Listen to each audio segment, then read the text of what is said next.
Hi! Hello! Hello! Hi! Okay, so I'm here to discuss to you about the third type of factoring, which is factoring the sum or difference of two cubes. But before we proceed with factoring, let us have the following conditions. So for a binomial to be considered as a sum or difference of two cubes, two conditions must hold.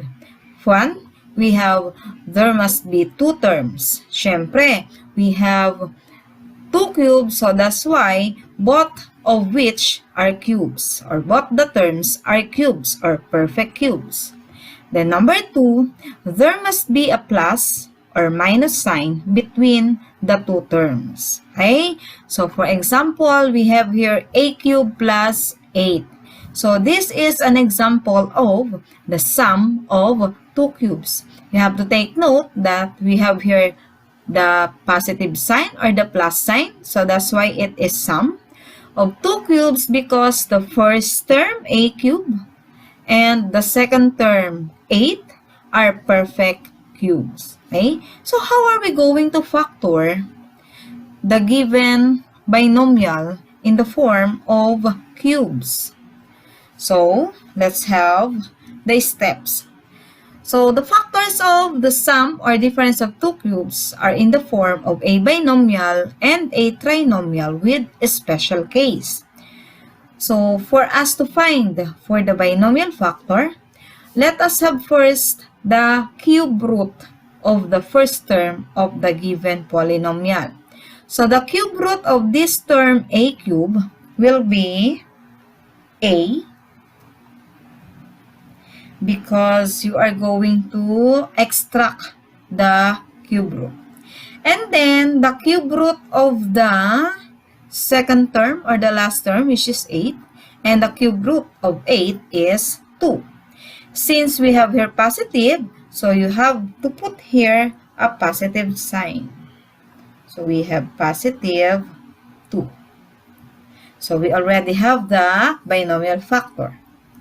And then for us to have the trinomial factor, we have here to focus on the binomial factor we obtained earlier. We have to square the first term of the binomial factor for us to have the first term of the trinomial, wherein a, when we square, is equal to a square. And for us to have the second term of the trinomial factor, we have to multiply the binomial terms or the terms of the given binomial. So we have here a times 2 is 2a, and multiply by its negative product. So 2a will become negative 2a. Okay? And then, the last term of the trinomial will be the square of the last term of the binomial factor 2. So, that's why 2, when we square, is equal to, so we have here positive 4. So, as I have said earlier, the factors of the sum of two cubes will be a binomial like this and a trinomial with a special case. So, why is it a trinomial with a special case? It is because of the middle term. Because middle term is the negative product of the terms of the binomials. And the first and last terms are both perfect squares. Okay? And if you are going to multiply this, a plus 2 and a squared minus 2a plus 4, so your product will be a cubed plus 8. Okay? Is there any question? Okay, next. Let us have number 2. So, number 2, obviously, is an example of difference because of the negative sign here or the minus sign. Difference of two cubes, because 8 is a perfect cube And our exponent is 3, so obviously it is cube. And 125 is also a perfect cube, and also with y cube. That's why, again, it is an example of difference of two cubes. Okay?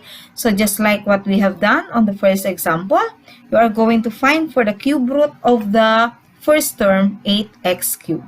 So that's why the cube root of 8x cubed is, yes, we have 2x.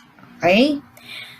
Because 2 is the cube root of 8 and x is the cube root of x cubed. Okay? Next, you have to copy the sign of the given binomial. So we have here negative, followed by the cube root of the last term, 125y cubed. So we have here 5y.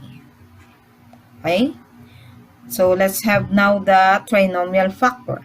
So again, you are going to square the first term of the binomial factor. So 2x, when we square, is equal to 4x squared. Because 2x, when we square, means 2x times 2x. So that's why we have here 4x squared. Next, the second term of the trinomial factor. Again, you have to multiply the first term and the second term of the binomial factor, and you have to write the negative product. So, we have 2x times negative 5y is negative 10xy. Opposite its sides, or the negative product of it is, yes, it will become positive 10xy. So that's correct. And then the last term of the trinomial will be the square of the last term of the binomial factor. So we have here negative 5y times negative 5y, or negative 5y when we square, is equal to positive 25y squared. So there we have the trinomial factor. So the binomial factor will be 2x minus 5y, and the trinomial factor will be 4x squared plus 10xy plus 25y squared. Those are the factored form of 8x cubed minus 125y cubed. So let us now proceed with the third example. So we have 24x cubed plus 81y cubed. But the question is this really an example of sum of two cubes? So we have to take note of the first term. The question is 24 a perfect cube? No, yes, you're right. It is not a perfect cube. How about 81? You're right. It is also not a perfect cube. So, what are you going to do for you to have the factors of 24x cubed plus 81y cubed? Yes, correct. You are going to apply what you have learned on the first type of factoring that we have, which is factoring polynomials with GCMF. So you are going to find for the GCF or GCMF of the given terms. So what do you think is the GCF or GCMF of 24x cubed plus 81y cubed? Correct. We have here 3. And then we have to use division again. So we have 24x cubed divided by 3 is 8x cubed. And then we have 81y cubed divided by 3 is 27y cubed. Okay. So it seems that the binomial factor 8x cubed plus 27y cubed is the real example of the sum of two cubes. So we have to apply what we have applied on the first and second examples earlier. So we have to copy 3 or the GCF 3. And then we have to find for the cube root of 8x cubed. So we have 2x. Then the cube root of 27y cubed, we have here 3y. Then copy the sign of the binomial. So we have here positive. And then for us to have our trinomial factor, we have to square the first term of our binomial factor 2x. So 2x when we square is equal to 4x squared. And then the second term of the trinomial factor is the negative product of the first term and the second term. So 2x times 3y is equal to negative 6xy. And then the last term will be the square of the last term of the binomial factor. So 3y when we square will be positive 9y squared.